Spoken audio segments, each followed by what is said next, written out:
Parliament में हमने कहा था कि कास्ट सेंसस को हम करवा के छोड़ेंगे, और हमने ये भी कहा था कि 50% की जो कैप है, जो आर्टिफिशियल दीवार लगा रखी है, उसको भी हम तोड़ के हटाएंगे। पता नहीं क्या हुआ, सडनली 11 साल बाद नरेंद्र मोदी जी कहते थे कि सिर्फ 4 जाते हैं, सडनली कास्ट सेंसस का अनाउंसमेंट किया। हम इसको सपोर्ट करते हैं, पूरी तरह सपोर्ट करते हैं, मगर हम टाइमलाइन चाहते हैं। हम जानना चाहते हैं ये कब तक होगा, और ये एक पहला कदम है। तेलंगाना एक मॉडल बना है कास्ट सेंसस के लिए, और वो ब्लूप्रिंट बन सकती है। और कास्ट सेंसस को डिज़ाइन करने में हमारा पूरा सरकार को ऑफर है, पूरा समर्थन है कि हम डिज़ाइन करेंगे, क्योंकि डिज़ाइन बहुत ज़रूरी है। क्योंकि 2 एग्जाम्पल्स हैं, एक बिहार का डिज़ाइन है, दूसरा तेलंगाना का डिज़ाइन है, उसमें ज़मीन आसमान का फ़र्क है। और मैं दोहराना चाहता हूं कि कास्ट सेंसस पहला कदम है। हमारा जो विजन है, एक बिल्कुल नया डेवलपमेंट का, विकास का पैराडाइम हम कास्ट सेंसस के माध्यम से लाना चाहते हैं। सिर्फ रिजर्वेशंस नहीं, मगर हम सेंट्रल सवाल पूछ रहे हैं कि चाहे ओबीसीज हों, दलित्स हों, आदिवासी हों, उनकी देश में कितनी भागीदारी है। कास्ट सेंसस से एक प्रकार से पता लगेगा, बट कास्ट सेंसस से आगे जाना है। हमारे इंस्टीट्यूशंस में, संस्थाओं में इनकी कहां कहां पार्टिसिपेशन है, पावर स्ट्रक्चर जो है उधर कितनी पार्टिसिपेशन है, ये नेक्स्ट स्टेप है। और हम चाहते हैं कि इस डायरेक्शन में कास्ट सेंसस जाए।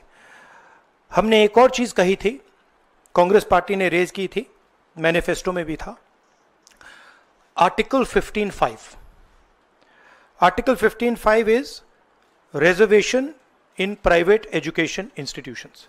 ये कानून है, ऑलरेडी कानून है, और हम चाहते हैं एकदम इस कानून को एनडीए की सरकार, बीजेपी की सरकार इंप्लीमेंट करना शुरू करे। सेंसस को डिले किया है और अपोज किया था, हम इसको वेलकम करते हैं, ये हमारा विजन है, इन्होंने अडॉप्ट किया, बहुत अच्छा। मगर हम चाहते हैं कि हमें डेट्स बताई जाएं, किस दिन तक ये सेंसस होगा, बजट में इसका पैसा आना चाहिए, अभी बजट में पैसा नहीं है, और फिर जो डेवलपमेंटल विजन है वो हमारे सामने प्रेजेंट होना चाहिए। तो ये मैं आपसे कहना चाहता था, अंग्रेजी में बोल देता हूं। Caste census we have been fighting now for some time. Government has opposed for some reason. We don't understand what that reason is. They have suddenly decided to do it. We welcome that. We are happy that they have done the caste census. Telangana is a model state for the caste census. There are 2 caste censuses in front of us. One is Telangana, the other is Bihar. They are completely different caste censuses. The Telangana caste census, the questions have been developed by a process of consultation, not a closed process, open process, by asking the stakeholders what are the type of questions, and it's been a very detailed, very granular exercise. We would like the national census to follow some of the ideas of the Telangana census, and we are more than happy to help the government develop the national census on similar lines. We've had 2 other issues that we have discussed which are also central, which is the 50% cap on reservations. Now this is becoming an impediment. This is becoming an impediment to development, to progress of our country, and to the progress of backward castes, Dalits and Adivasis. And we want this 50% barrier to be eliminated and broken. We have stated that. We have achieved We have put enough pressure on the government to get the caste census done. We want a date by when it's done. We are going to put pressure on the government to make sure that 50% cap is destroyed. And after that, there is a third thing, which is the Article 15(5), which is reservation in private educational institutions. It is already a law. We want that law to be implemented as soon as possible. So that is broadly the structure. We see the caste census as a new paradigm of development. And we want to go beyond the caste census. We want to understand what is the participation of 90% of our population in the power structure of our country. Where are they participating effectively and where are they not participating? And we want to give them participation and access to power. So we are absolutely convinced in the Congress Party that the caste census is a first step of a completely new development paradigm in the country, and we are going to push this paradigm through one way or the other. It doesn't matter what the BJP thinks. We have shown that we can pressure the BJP into doing the caste census. We are going to show you that we are going to pressure the BJP into doing 15(5) and also removing the 50% cap. I think every Congress member, every Congress worker, every single person who has fought for the caste census, and there are millions of people, activists from the backward communities, Dalits, Adivasis, I'm very proud of what you have done. This would not be possible without the effort, without the hard work that you have done. It has been a sustained campaign that we have run, and I'm very proud of every single person who has helped us in this campaign. Thank you.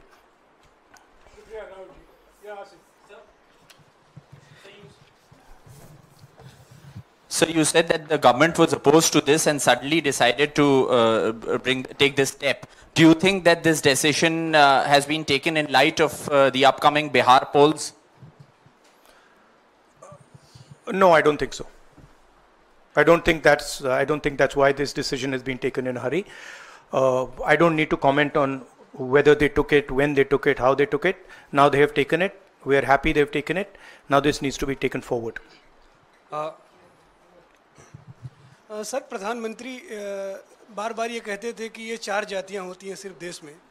अब अचानक से फैसला हुआ, तो क्या लगता है कि आपको जो विपक्ष ने और आप लोगों ने दबाव बनाया, उस दबाव के कारण? ये सिर्फ हमने दबाव नहीं डाला, ये सिर्फ दबाव नहीं डाला है हमने, ये हमने ऑर्गेनाइज तरीके से बहुत गहराई से कैंपेन चलाया है, ग्रासरूट लेवल पे कैंपेन चलाया है, और महीनों से हम ये कैंपेन चला रहे हैं और इस कैंपेन का असर पड़ा है, इफेक्ट आया है, और इसीलिए इन्होंने ये डिसीजन लिया है.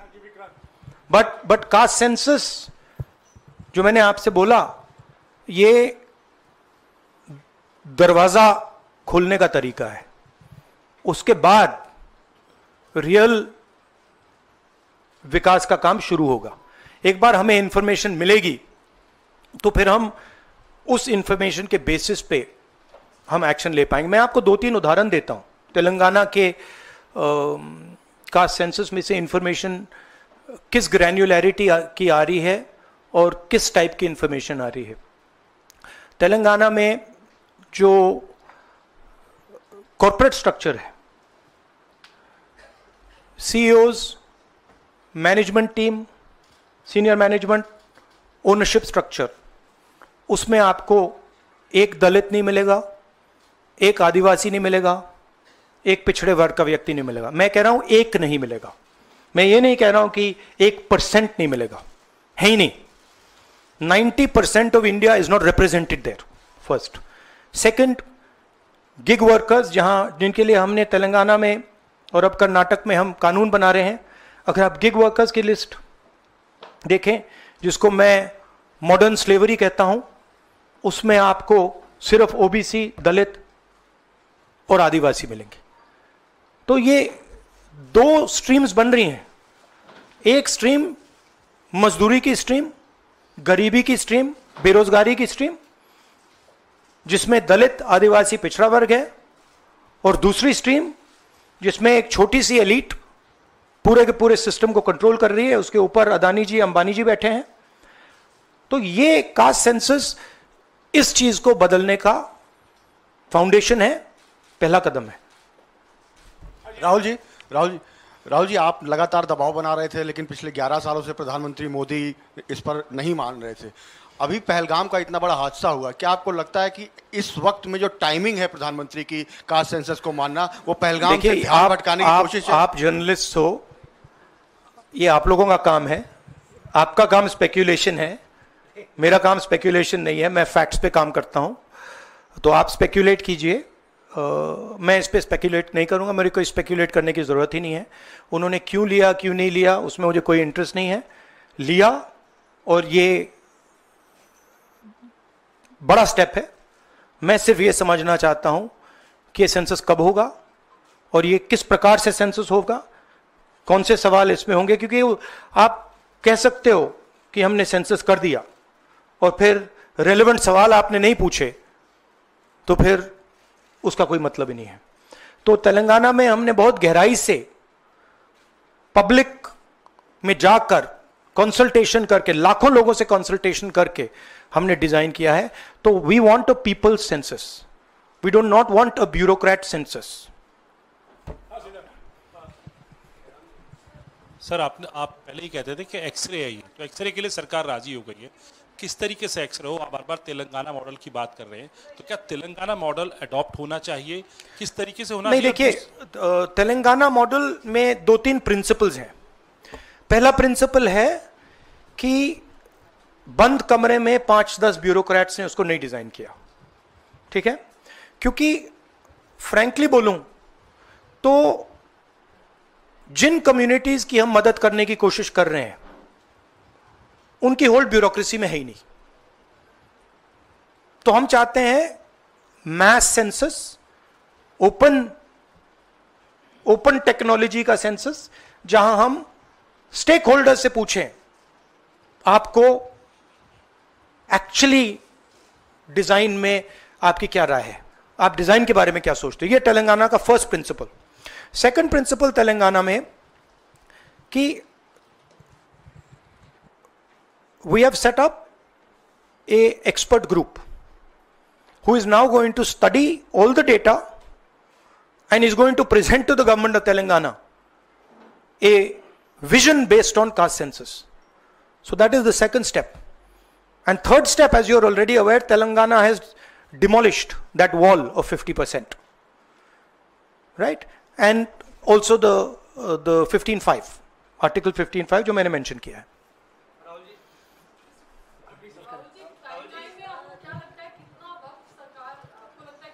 मुझे लगता है, मेरी इमीडिएट सस्पिशन है कि ये वो वुमेन्स बिल वाली स्ट्रेटजी टाइमलाइन वाली है, but I hope that better sense prevails. अच्छा, नो, आई वांट टू से one other thing which is frankly बहुत जरूरी है, और आज ये शायद कास्ट सेंसस से भी ज्यादा जरूरी है। मैं आज कानपुर गया और वहाँ पे जो टेररिज्म के विक्टिम थे उनसे मैंने बात की, परिवार से मैंने बात की। कोल्ड ब्लडेड तरीके से उनके बेटे को मारा गया है, बिना मर्सी के।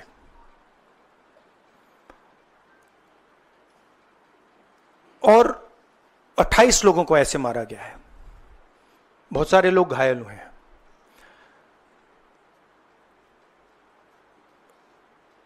मैं इस पे कमेंट नहीं करना चाहता हूं ये कैसे हुआ। मैं सिर्फ ये कहना चाहता हूं कि जिन लोगों ने ये किया है, जो भी हैं, कहां भी हैं, they have to pay for this and they have to pay for it properly, not in some half-hearted way, ऐसे आलतू फालतू तरीके से नहीं। they have to pay for it properly, कि इनको याद रहे कि हिंदुस्तान के साथ ये नहीं किया जा सकता है। हमने क्लियरली ऑपोजिशन की और सरकार की मीटिंग में क्लियर हमने लाइन दी है, यूनानिमस लाइन, कि जो हुआ है एक्सेप्टेबल नहीं है। और पूरा का पूरा ऑपोजिशन 100% सपोर्ट सरकार को देगा और दे रहा है। नरेंद्र मोदी को एक्शन लेना है, एकदम एक्शन लेना है, और पूरा का पूरा विपक्ष उनके साथ खड़ा है। जिन लोगों ने यह किया है, दे हैव टू पे द प्राइस फॉर दिस। जो परिवार है, उन्होंने आप लोगों को मेरे थ्रू एक मैसेज दिया है। एक्चुअली प्रधानमंत्री जी को उन्होंने मुझे कहा कि आप प्रधानमंत्री जी को यह बताइए, तो मैं 28 जो हमारे शहीद हैं उनके साइड से प्रधानमंत्री को आपके माध्यम से मैसेज दे रहा हूं। प्रधानमंत्री जी, उन्होंने कहा है कि हमारे जो बच्चे हैं वो शहीद हुए हैं, हम चाहते हैं कि आप उनको शहीद का दर्जा दीजिए, रिस्पेक्ट दीजिए। ये मैं कहना चाहता था। आप सबका बहुत बहुत धन्यवाद। Thank you. राहुल जी, शुक्रिया शुक्रिया शुक्रिया शुक्रिया Rahul. We are saying, I am saying that 28 people have been killed in cold blood. Okay? It is pretty clear who is responsible for this. The people who are responsible for this must pay a price. The Prime Minister has to take action. Right? And the action has to be clear and it has to be strong. Without any confusion. The Prime Minister must not dilly-dally, must not waste time, must make it very clear that India is not going to tolerate this type of nonsense. So he needs to act. That's what I'm saying. He can act in whatever time frame he thinks necessary, but he has to act soon. Are you saying that the action Shukriya. should be beyond the circuit? I think you heard what I said. Yeah, shukriya, I shukriya, said, shukriya. I think you heard what I said. I said, let me speak. I'm not advocating anything. I'm being very clear. The people who have done this need to pay a price. Okay? And the Prime Minister has to act on it now, firmly. He should not dilly-dally. He should not be in a confused state. Thank you. Thank you.